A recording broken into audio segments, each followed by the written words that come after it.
Hey everyone, welcome to the Movie Throne podcast. I'm your host, the one and only King Kansas, here to bring you another amazing episode your way. If you guys are keeping tabs like I am, episode number 52. I can't wait to get into this week's main topics because, I'm dedicating, this week's topics to my late father who passed away about a week ago at the young age of 72. But don't worry, the movies are not from 1972. They're movies that I think that are good, or I consider good. Doesn't matter what you guys think, it's what I care. Movies I'm referring to, guys, I'm going to be talking about the race car film genre. I'm going to talk about the best racing films or car films that you got to watch, and I'm going to discuss them in the main topic. But we're not there yet, okay? You're welcome, but that's what we're going to be talking about. Like always, you know how I kick things off here. I'm going to talk about the confessionals, blah, blah, blah, and all that stuff. And then as I go, I'm going to make an announcement because I know you guys were like wondering what's going on with the freebies and all that shit, but I'll get to that. So anyways, let's get into things by jumping into what I like to call the confessionals. And the confessionals are basically, guys, whatever I want to get off my chest and tackle, discuss, whether it's a hot topic, headlines in the world of movie, TV, entertainment, anything I want to talk about, I'm going to talk about it in the first portion of this video, and then that's all she wrote. And you guys can chime in, put some more topics yourselves below. I don't care. But as you guys know, it's all about the king. It always has been. Just kidding. You guys know. I'm glad I talked to you guys about stuff. So anyways, let's get into things, guys. The first thing I want to talk about is, I've seen people chirping about Marvel this, Marvel that. They're going down. It's like the Titanic. What the hell is going on? There's a lot of fallout. You got fandom yelling at them. You got people crying. So much comic book or superhero fatigue. The world's going to end. None of that shit's happening, guys, okay? Marvel is doing what they did best. They're going back to the old formula of releasing less is more than more is less. That's the routine I'm looking at. What I'm referring to is, guys, I think sometime this week we announced that the new Daredevil series that they were doing reshoots and stuff now, instead of coming out next year in 2024, it's pushed back to 2025. And you know what? I'm totally okay with that shit. We already got two big TV shows coming our way this upcoming year. And I think one movie, Deadpool 3, which is good enough. It's a good way to kind of like slowly creep back into glory, if you want to call it, okay? And that's what you got to do. Disney's realized that we put out so much content and shit that people are just sick of it. When you put out a lot of the same shit, you don't learn to appreciate it, and it becomes stagnant. It becomes old. It's repetitive. Like, who wants to watch the same shit? Do I want to watch 10 superhero films and a thing? No. Do I want to watch maybe 2 or 3 like we did in the past? Hell yeah. Sign me up for that. That's what they did in the past. That's why all these movies were impactful. When you have movie after movie, and if it's bomb after bomb or something that don't do well, it's going to affect it. Whether it's DC or Marvel or who knows what, no one's going to go see it, for God's sakes, But that's what they did. They pushed back. But not only did they do that, all the Star Wars guys, because, I got some Star Wars issues I have to bring up. You got people complaining about, now Andor Season 2 is being pushed back as well to 2025. So I think it's a little bit of, same kind of pushback, because Star Wars is much worse than the superhero. I know all these yahoos out there going crazy about Star Wars this and complaining and bitching and whatever. Yeah, The Mandalorian Season 3 wasn't as great as we thought it would be. Him appearing here and there didn't help. But we got other good series, Even Obi-Wan was okay. I don't think it was the greatest, but it could have been better. Andor Season 1 was phenomenal, I'll tell you right now. I liked it. Boba Fett was a joke. Of course, The Mandalorian. Love those 2 seasons as well. But 3, But for them pushing it back, that's fine with me.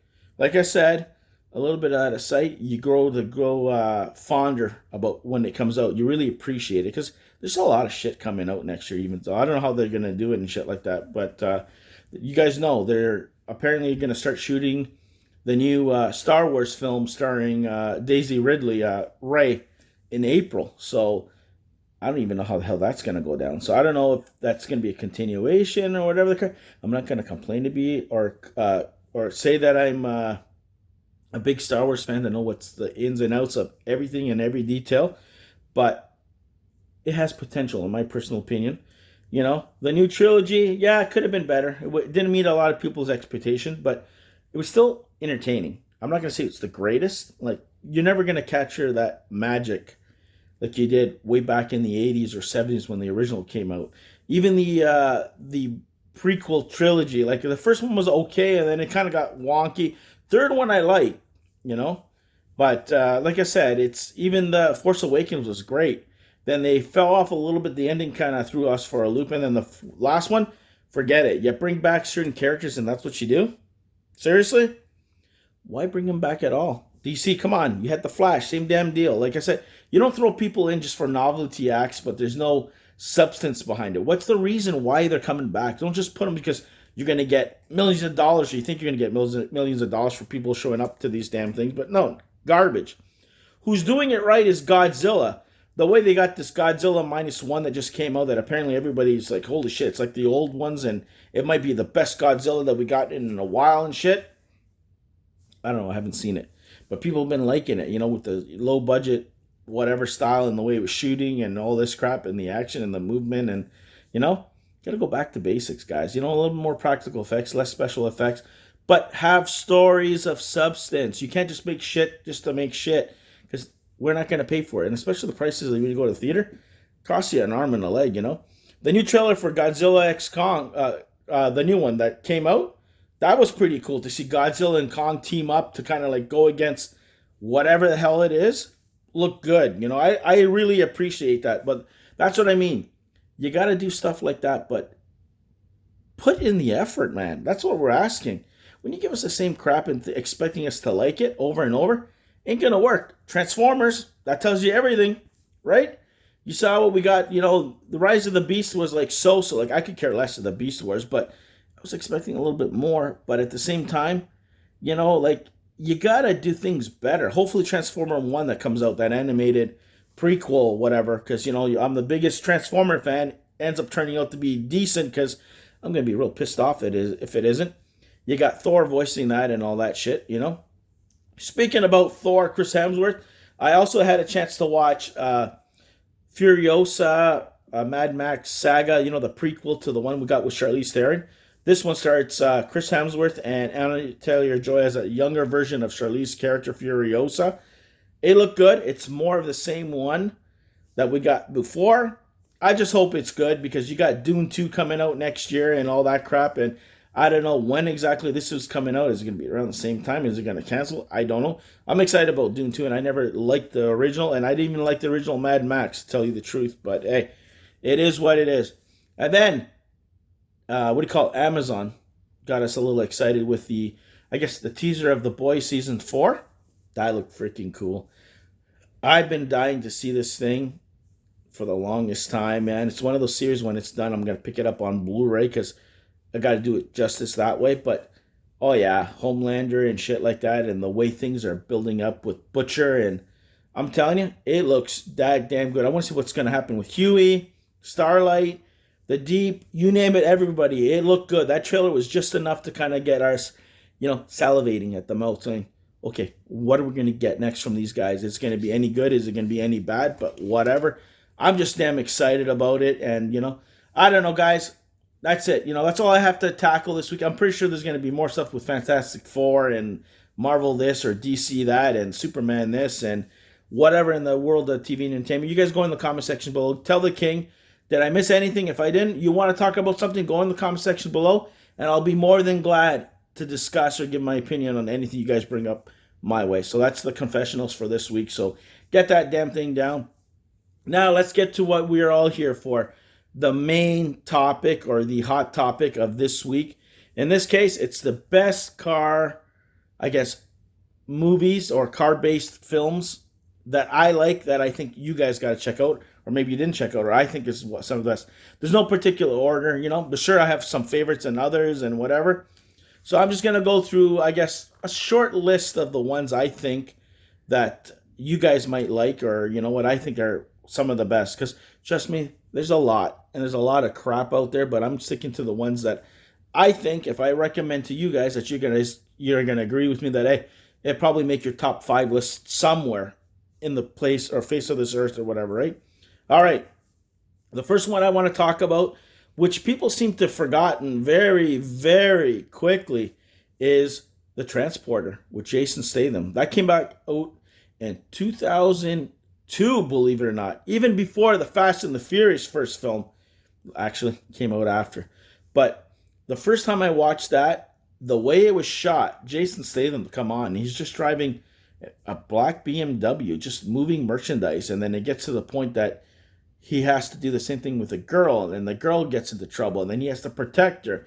And then they made a whole damn movie out of it that he's getting chased and he's blowing up shit. Was crazy. And that spurned two other sequels, like 2 and 3. But that made him an international star. And I'm telling you, that movie was the shit back in the day. I don't care what anybody says. The Transporter, especially the first one, was phenomenal. Like, holy shit.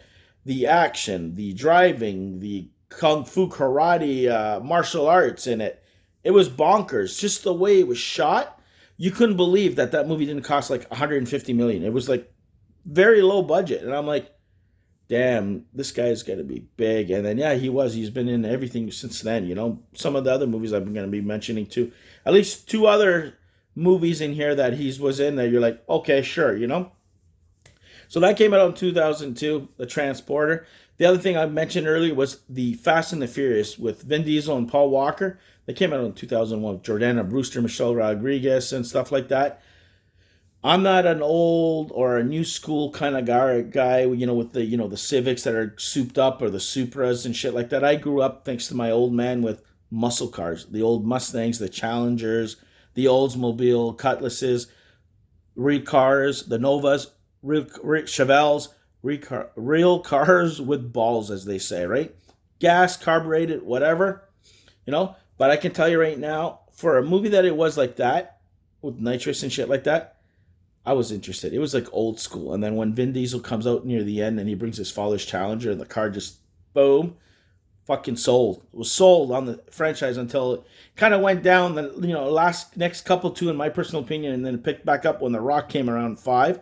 You know, they turned it from race car driving and, thugs like that, stealing and shit like that, to something more action-filled, like whatever, like over-the-top bullshit with Vin Diesel and shit. It just got bonkers. There's 10 movies. Go check them out, but you got to give props to them. They really sold you on that whole culture, and you cared. You cared about the people behind what they were doing and stealing and shit like that.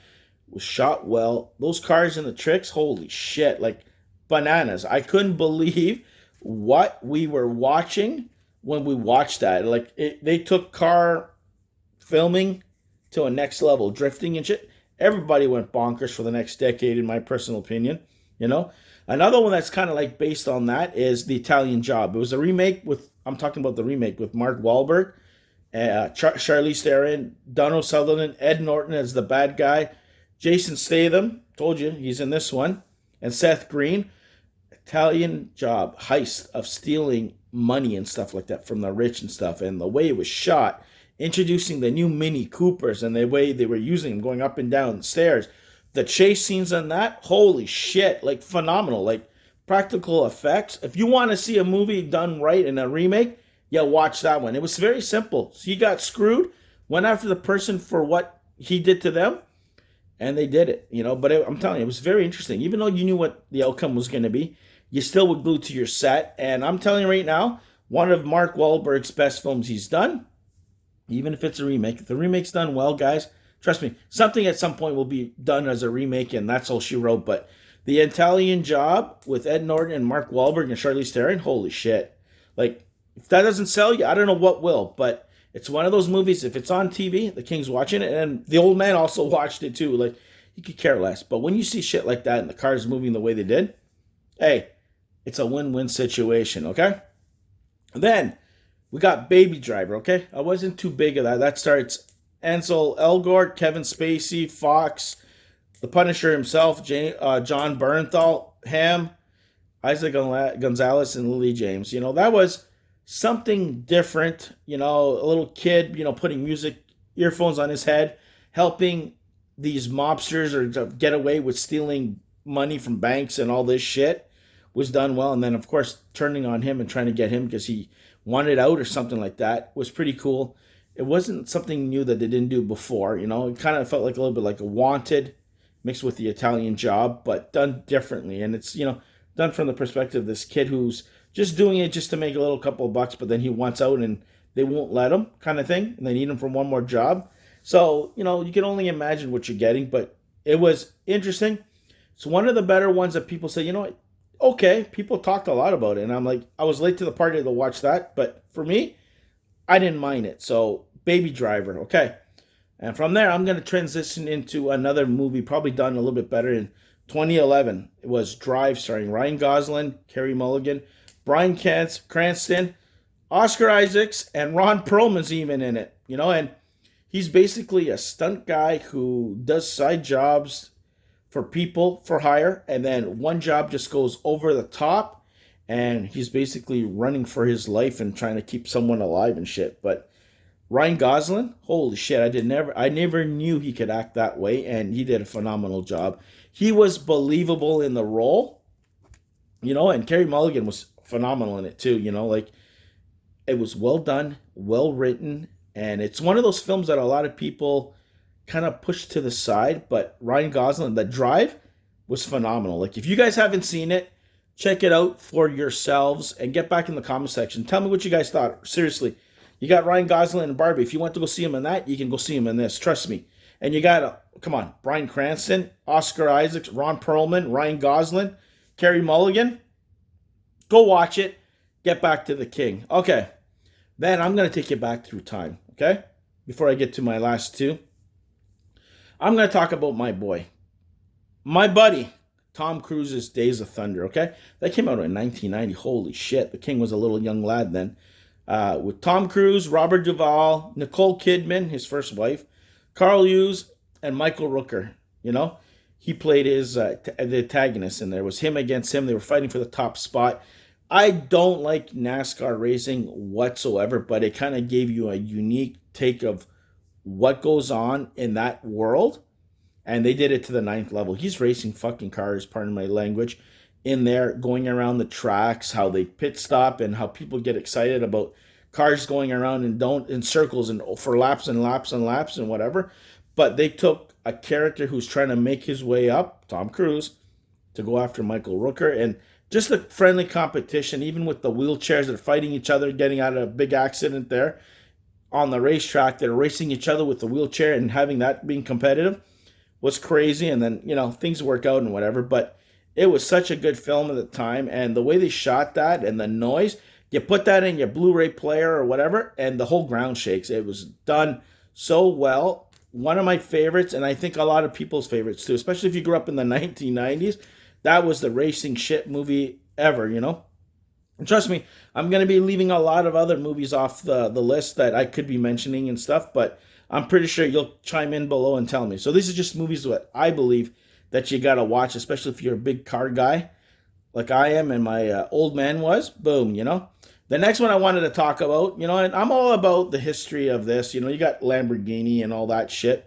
But the one movie that got me very interested, because, my old man being into Mustangs and shit like that, was Ford versus Ferrari. That came out in 2019, starring Christian Bale and John Bernthal, Matt Damon, and Josh Lucas. Holy shit, the story about Carroll Shelby and Ford and racing against Ferrari, and Matt Damon going to Christian Bale to get him to drive, and it's based on Le Mans, the true story and all that shit. But it was pretty cool how they intertwine their characters with history, and to give us an actual entertaining behind the scenes of how much it meant for Ford to beat Ferrari, the masters of this whole event, this whole sport. Was cool. Like I said, it was well written and well directed, man. Like the race car scenes and how Shelby got involved, and the fighting, the screaming, the personality behind the person. And I'm telling you, it was so pretty cool to see it. And the introduction of the Mustangs in there and shit. I don't know if my old man saw this movie, but he would have enjoyed it, because I'm telling you, anything Ford Mustangs, he probably would have got a kick out of it. So he might have saw it. Not either way, I'll put it on the demo. He can watch it from above and whatever. But that is probably one of the best race car based films to watch on the face of the planet. If not, that might even be the number one for a lot of people. Anyways. The final one that I'm going to talk about, guys, before I leave all you simpletons to go enjoy your weekend there, is one movie that was very near and dear to my old man and me. I've watched this film, holy shit, over 20 times, and you can say it's heavily influenced by the old man there, but it was Gone in 60 Seconds, the remake with Nicolas Cage, Angelina Jolie, Robert Duvall, Giovanni Ribisi, Scott Conn, uh, Timothy Oliphant, he's in it even, and Vinnie Jones. Holy shit, I remember Vinnie Jones, Mr. You know, but car heist film, guys. It's so simple. It's a brother, Nicolas Cage, who got into trouble, left the business, minding his own shit. He used to like jack cars, steal cars and shit, high end cars. He left the business, and he finds out that his little brother has followed in his footsteps, and now he got himself into trouble.